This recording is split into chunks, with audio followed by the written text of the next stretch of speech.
welcome back to the channel. Like and subscribe if you haven't already.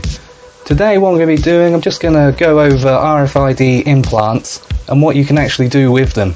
Because in a previous video I explained the basics on how they worked and I only showed a couple of examples. So what I'm going to do, I'm just going to show a few different ways that they're actually used and why people get them.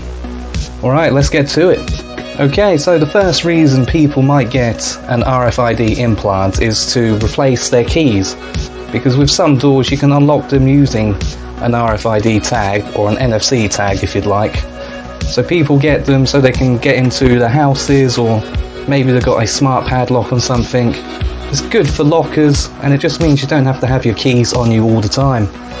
Now there's been some businesses that have implanted their employees with RFID tags and that seemed to work out rather well. And on the subject of keys, there's even been examples of people using them to start their cars or their motorbikes. So that's quite a good reason to get one. And the reason why I got my one initially was so I could unlock my phone with it. Because with most Android phones there's an option to have a smart unlock. So by using the implant you can replace your passwords with it and not have to worry about other people seeing it, and it's very secure because you're the only one with it. So moving on from just your phone password, you could use it for other sites, other apps. You could use that to be recognised as your password. So for instance your online banking or to your social profiles. You can use this instead of a password, so it's fairly secure. And another good reason to get one is to share information. So just like an NFC tag, if you use someone's phone to scan it, it can bring up some information like a business card or your telephone number. So instead of carrying around business cards, you could just have them scan your implant on your hand.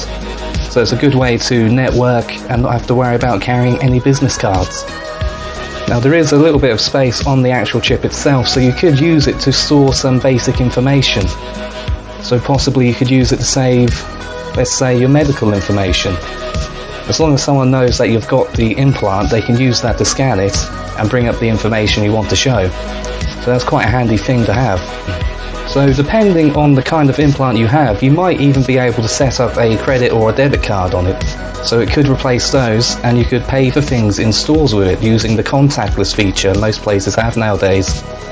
But another really handy thing to have it for is to include smart routines.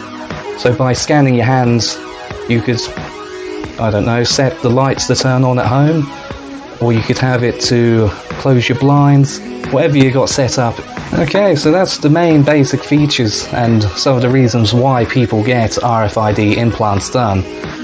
But, you know, it's down to you really if you think you'd use these features. And let me know in the comments below, would you ever get one? And what would you use it for? So that's all for now. Like and subscribe if you haven't already.